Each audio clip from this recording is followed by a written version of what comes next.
you. There's a Treasury Minister, Board process will you with commit the governor right now with to the changing governor and council.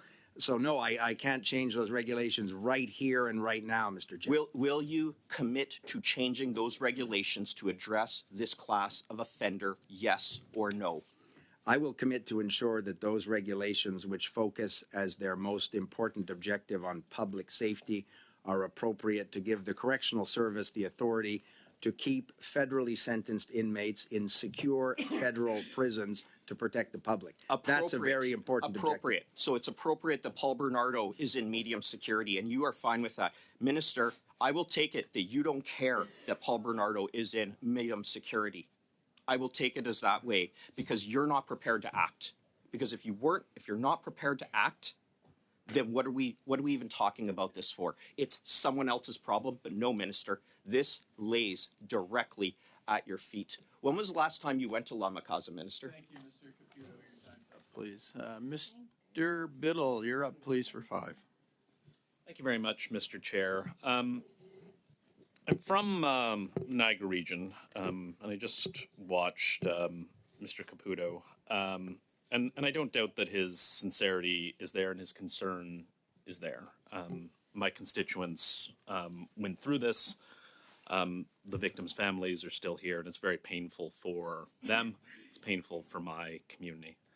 But if you can explain the law, perhaps, for those who are watching. I know Mr. Caputo is a former prosecutor, and I don't expect the provincial attorney general ever called him to tell him how to prosecute a case. Mr. Motz is a former police officer. I don't imagine the mayor called him to tell him who to arrest and how to conduct an investigation. Can you please explain your role with respect to federal correctional inmates and what the law says on this subject? Mr. Chair, through you to Mr. Biddle, thank you for the question. And we obviously share the concern that you articulated for the communities you represent, and particularly the victims of some of these most notorious crimes. It is every Canadian remembers some of these horrific crimes and remembers, sadly, the names of the perpetrators. You identified, I think, an important distinction in terms of the role of an elected minister, an elected government, and the proper administration of justice, including the correctional service, which when we think of the administration of justice, we think of courts or the police, for example. But I think you properly drew a parallel to administering a correctional service of Canada that is responsible for, in some cases, and the Commissioner in the subsequent part of the morning can provide more details, 13,500 people are currently residing approximately in different federal correctional facilities across the country, and there are a number of thousands of others that are under supervision in the community.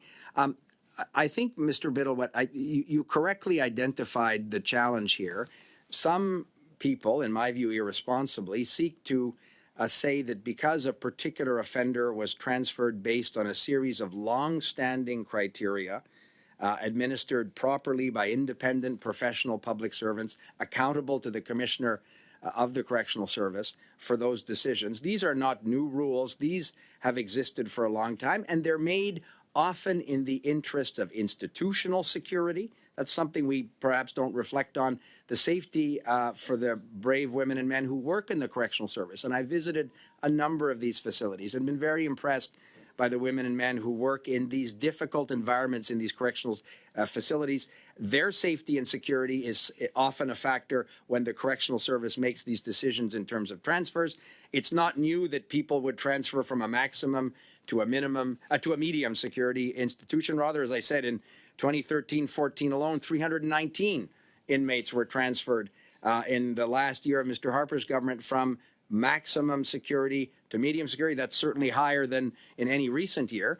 So these are normal decisions, but what's disingenuous is to pretend that because somebody is in a medium security facility, there isn't a very high level of security in terms of making it impossible to escape from these facilities, that their behavior isn't appropriately controlled within these institutions, or to pretend somehow that they're on their way out to the community. That's the really disingenuous part, is to pretend that some of these notorious people who are serving life sentences in secure federal prisons are somehow on their way out to the community. That's the part that we think is very disingenuous and not conducive to public confidence in a correctional service system in which I have a lot of confidence.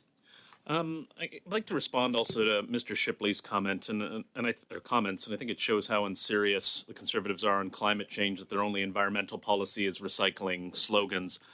But I was wondering if you could comment, Minister, with respect to what climate change is doing for the security landscape that you have to deal with, that our public servants have to deal with, and to protect Canadians. Thank you for the question, Mr. Chair. As I said, for example, just thinking anecdotally as a member of Parliament in New Brunswick during some of these extreme weather events, I'm thinking of hurricanes, I'm thinking of flooding circumstances. In our province, the RCMP in many cases are the police of jurisdiction. They're the contract police to the province of New Brunswick. So I have seen remarkable work done by women and men in the Royal Canadian Mounted Police and the Coast Guard, for which I used to have responsibility. I no longer do. These public safety personnel are at the front lines of protecting Canadians during these alarming, worrisome, and potentially very dangerous events. The RCMP, if I think of hurricanes that hit Atlantic Canada, my province in New Brunswick, our chair's province, Prince Edward Island, was obviously very badly impacted by some of these events. It was the women and men who serve in the RCMP who were providing that public safety presence in these very difficult moments. So working constructively and effectively on climate change should be a priority for everyone. Thank you, and thank you, Mr. Biddle. Ms. Michaud, please, for 2.5 minutes. Merci, Monsieur le Président. Thank you, Chair. Mr. Minister, the government is not doing so well in the polls recently, and people are making misses, and we can think of MP Mensens, who's also Deputy Speaker of the House, and there is an RCMP investigation underway on Chinese police stations in Montreal. I won't name names. I won't ask you to comment, but there are experts, former investigators at Sûreté du Québec, and even a member of the RCMP and former diplomats who have said this makes no sense. There is a separation of powers, and that's at the base of things. So how come your MPs are interfering in the work of the RCMP? Mr. Chair, I understand how Ms. Michaud has described these circumstances, understand these investigations underway. The commissioner is in a better position to comment. I also recognize that Ms. Michaud is correct. It is not ideal to have government MPs or opposition MPs to make comments about investigations that are underway. And it's not something I'm going to do.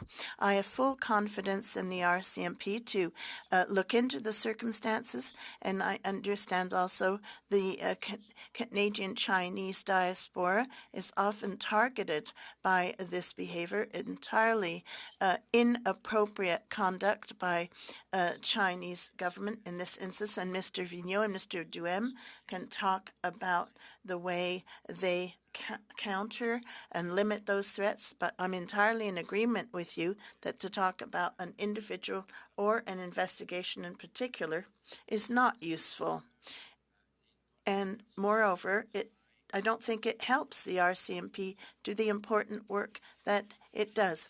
Well, thank you very much, and I count on you to send the right messages to your Liberal colleagues. Now, there was a talk about tabling a bill on electoral reform. Congratulations. Now, this to impede these practices of foreign interference in our democratic processes. I wonder why you didn't take advantage of this to reform the exercise. You made promises in 2015, and we have not seen anything done. When you talk about 2015, we had the elections in 2019 and 2021 subsequently.